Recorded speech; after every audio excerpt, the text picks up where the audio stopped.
What's up, guys? Back with part 4 of the Dr. Stephen Greer UFO Disclosure Project. This is the final part of the video series. I mean, the whole video is something like, as you can see on the screen right there, it's almost 2 hours long, and I figured, you guys didn't particularly want to watch a whole 2-hour video in one go. But yeah, I've decided to present this in parts because I feel strongly that the amount of testimonies and stuff in this video or video series is nuts. It's a must watch for any UFO enthusiast, or anyone who wants to know what's actually out there. You just gotta look for it and you'll find it. But you gotta know where to look. That's the big thing. And there's a lot of bullshit out there. Obviously, you got you got stuff with the Scientology stuff, and obviously we all know that that's a whole load of bullshit. But the annoying thing is that gives us actual UFO research is a bad name. So what I'm intending on doing with this channel is making sure that the real stuff gets out to the public. I'm not going to be making certain videos because to get views or whatever. I don't give a shit about that. The only thing I care about is getting the truth out to the public, and one of the ways that I know how to do that is by making videos on actual videos that have actual proof and stuff within them. I don't know if you guys saw. If you're up to this stage of the video, I'm assuming that you've seen the last 3 videos. Which, if you haven't seen them, quickly go back and check them out, because the way the YouTube algorithm is pretty weird. The way it works, it's just, I don't know, just for example, my second video on this in these series of 4 parts actually initially got more views than my first video, but then it took my first video a bit to catch up, so I think a lot of you actually got the notification of my second video before the first video, which I don't really understand why that happened, but I think it had something to do with the way I worded the title of the video. I'm not sure, but yeah, I'm looking into that and exactly how that works, because in going forward, there's going to be other parts, other series of videos that I'm going to be uploading, and ideally, I'd like them all to be uploaded to you guys in order. Like from 1 to 7 or whatever. But yeah, I'll stop my rambling, and I'll let the video play for itself, but don't forget to hit that subscribe button, mainly because that's what's going to allow you to be notified of when my videos get uploaded in order, and especially if you check a like and a comment on whatever video, that'll help bump it up in the algorithm, and so we can get the truth out to the public a bit faster. Just sort of watching a video doesn't really sort of do it. You gotta kind of, especially hit that subscribe button. That's the biggest thing. Is the subscribe button really just lets you guys get the very first notifications of each video that I upload. Generally, they'll be on Tuesdays and Saturdays. This week I've been a bit busy because my Wednesday video turned into a 4-part video, so I've been uploading video pretty much every day.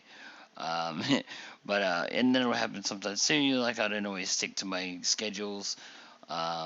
Sometimes I'll just decide that, hey, I want to upload about 10 videos this week, and then that's what I'll do. But yeah, going forward, generally I'll try to stick to Wednesday and Saturday upload schedules, but it could be every day of the week. I don't really know.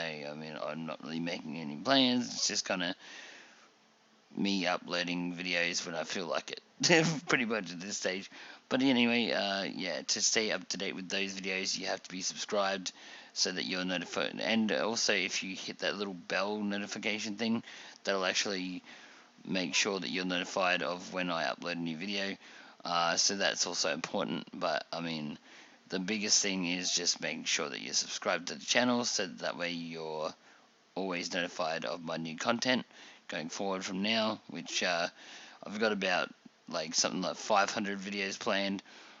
Well, I mean, not like fully written out planned yet, but it's getting there. But yeah, definitely stay tuned for those.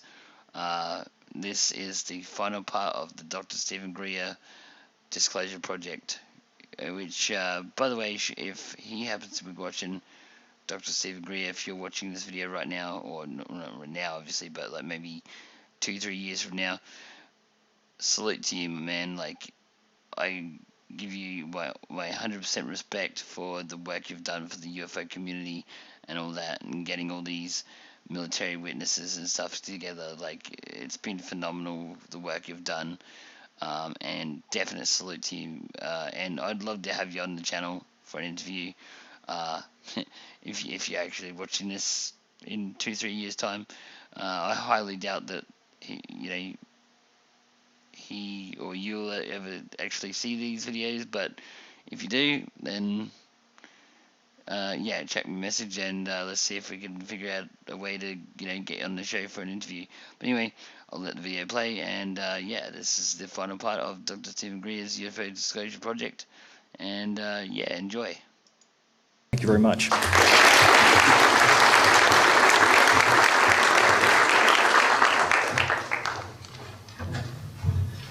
Good morning.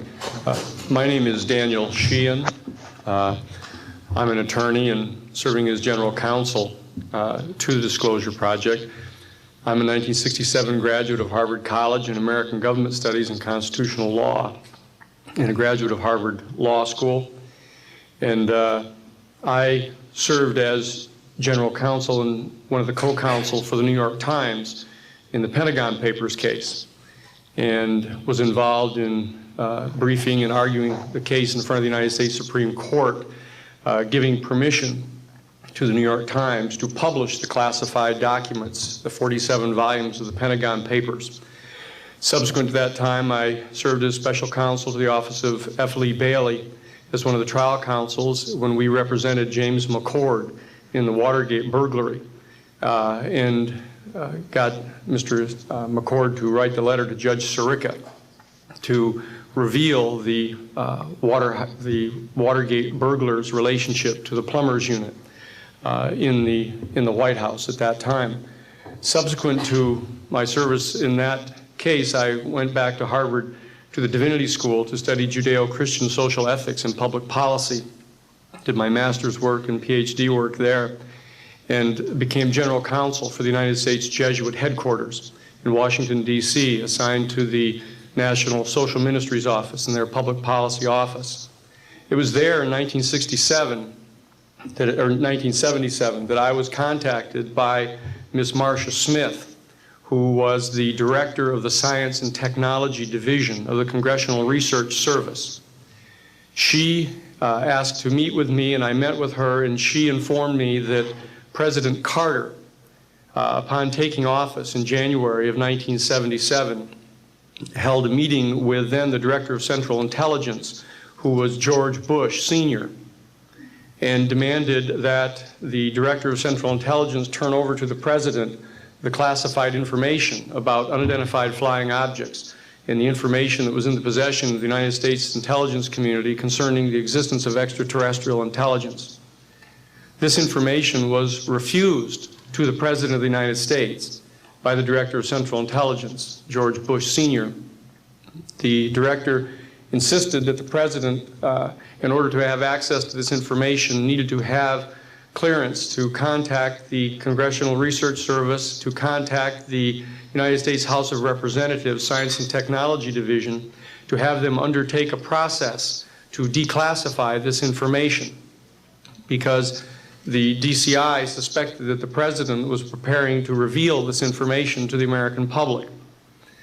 The Congressional Research Service Science and Technology Division, under the directorship of Marcia Smith, was contacted by the House Science and Technology Committee and instructed to undertake a major investigation of the existence of extraterrestrial intelligence and the relationship of the UFO phenomenon to this. I was contacted by Ms. Smith and asked, in my capacity as General Counsel to the United States Jesuit Headquarters, National Social Ministry Office, to see if we could obtain access to the Vatican Library, to obtain the information that the Vatican had with regard to extraterrestrial intelligence and the phenomenon of the UFOs.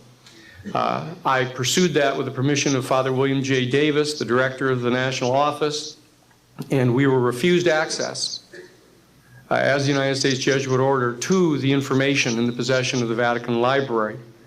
When I reported this to Ms. Smith, she then later subsequently asked me to participate in a project which I can go into some detail during the question and answer period or later to individuals, pursuant to which I was given access to, as a special consultant to the United States Library of Congress Congressional Research Service, to the classified portions of the Blue Book project of the Air Force.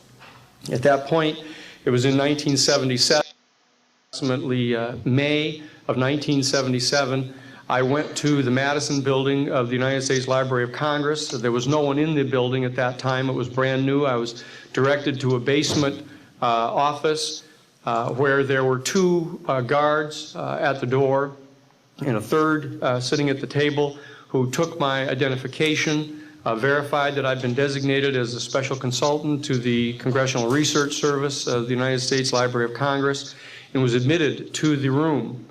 I thereupon found photographs, some dozen photographs, of what is unquestionably an unidentified flying object on the ground that had crashed and plowed a furrow in a field of snow, and it was embedded in an embankment. There were United States Air Force personnel surrounding this craft, taking photographs of the craft. And one of the photographs, I could see that there were some symbols on the side of the craft. And so I proceeded through the photographs and found a close-up photograph of these symbols. I'd been instructed that I was to take no notes and had to leave my briefcase and all my identification outside of this room, but I had brought with me a yellow pad. And so what I did is I opened up the yellow pad and refocused the overhead camera onto the same size as the cardboard backing of the yellow pad, and I physically traced the copies of the symbols on the side of this craft, closed the yellow pad back, put the microfiche back into the canister, reclosed the box that I had, and I said, it is time for me to leave. And I took this and proceeded to leave the office, at which point the security guards stopped me, and one of them said, "What is that you have there, Mr. Sheehan?" At which point I handed the yellow pad to him, and he flipped through all the yellow pages and never found the copy that I had. And so I took that with me and brought it to the United States Jesuit Headquarters, had a meeting with the staff, with Father William J. Davis, reported this to them, was authorized at that time by the United States Jesuit Headquarters to make a report to the National Council of Churches and to request that the entire 54 major religious denominations of our country undertake a major study of extraterrestrial intelligence, which they declined to do.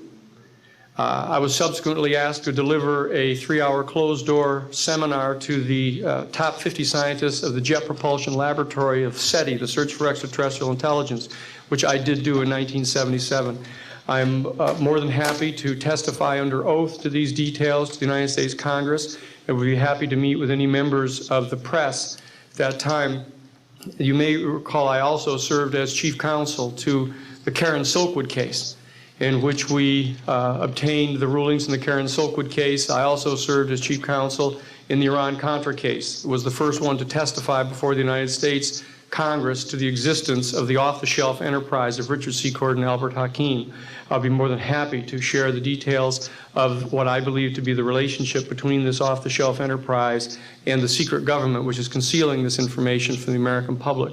And I am happy and proud to serve as General Counsel to the Disclosure Project. Thank you very much.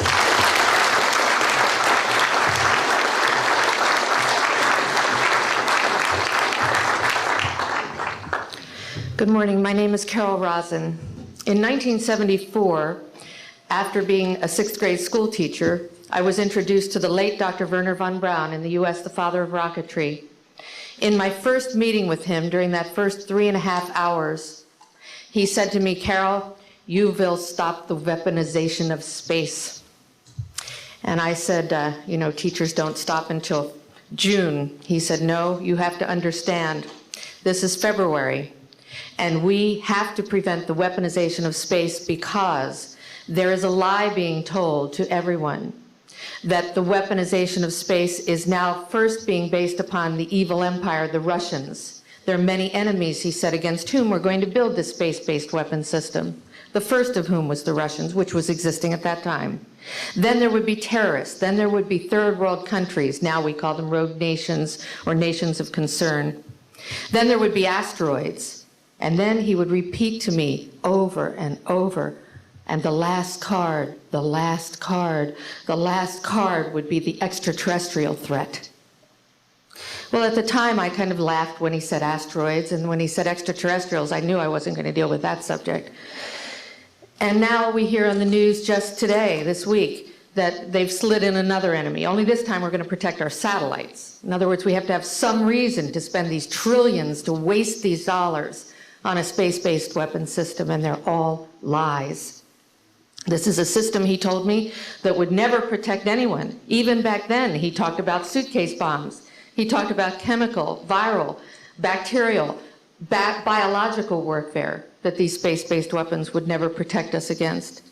And then he told me that, in fact, if you travel around the world, which I did after he died in 1977, I met with people in over 100 countries who were friends. They didn't want to build space-based weapons. I became a space and missile defense consultant, and I worked with people around the world. I became an advisor to the People's Republic of China. They don't want to build a space-based weapon system. And he told me back then that they didn't. He said, "Go to Russia. They're considered to be the enemy." I got on a plane by myself.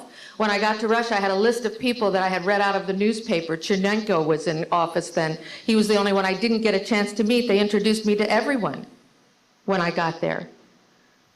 And when I got back, I said, "Oh my Lord, this man is telling the truth.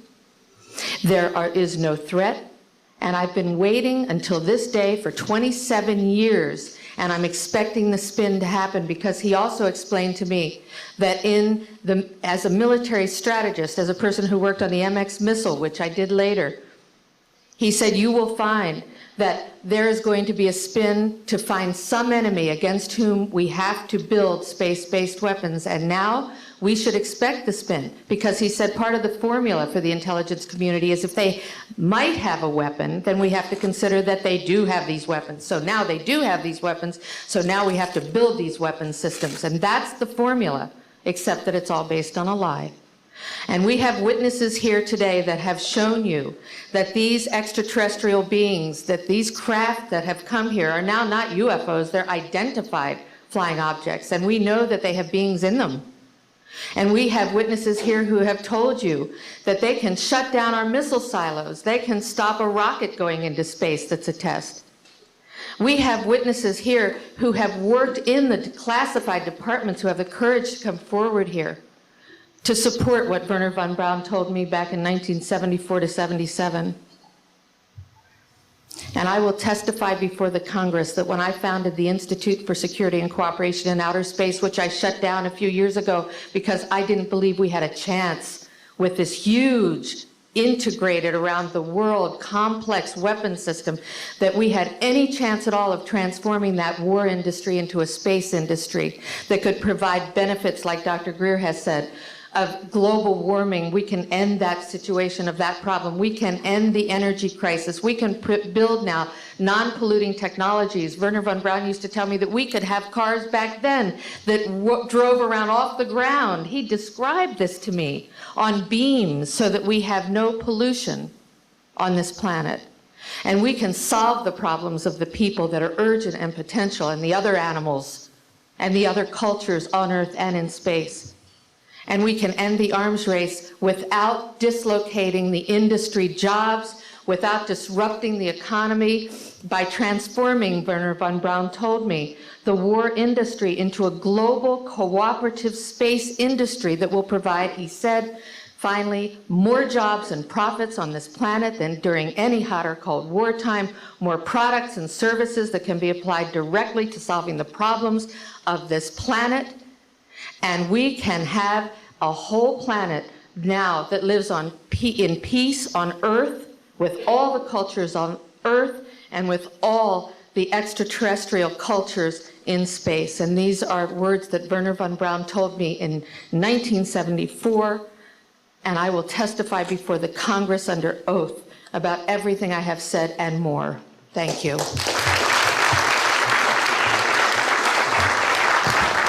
Thank you very much. I'd like to thank each of the witnesses and for your patience. We're running about 50 minutes late, and I do apologize for that. I want to emphasize that all of these witnesses each could speak for probably anywhere from 2 to 5 hours about what they have witnessed. We were trying to give you a snapshot. We have another 400 of these witnesses. I have carried this burden for 8 years. I'm now giving it to you, the American people and the people of the world, to take it forward. What I'd like to do now is open the audience for questions from the media. You may address them to me or to an individual witness as you deem appropriate. Yes, ma'am. Alright, I guess we'll pause it there because, I mean, the rest is, you know, just questions and stuff that people in the audience are asking them. If you guys want to watch it, I'll leave the link in the description. But yeah, don't forget to hit that like, comment, and subscribe button, especially that one, the big red button down below the video. That'll allow you to be notified of my future videos going forward. I've got so many more like this. The amount of stuff, like with what that lady said before, like, I mean, it's all this technology and stuff is there to make it happen, you know. It's just that, you know, the powers in the world right now, you know, China, Russia, you know, all these little hurdles that we have to get over to get to world peace, you know. Yeah, it's just one of those things that, you know, not everyone seems to want. I mean, we've got Iran, you know, all that stuff happening over there. But anyway, thanks for watching, and I'll see you guys all in the next video.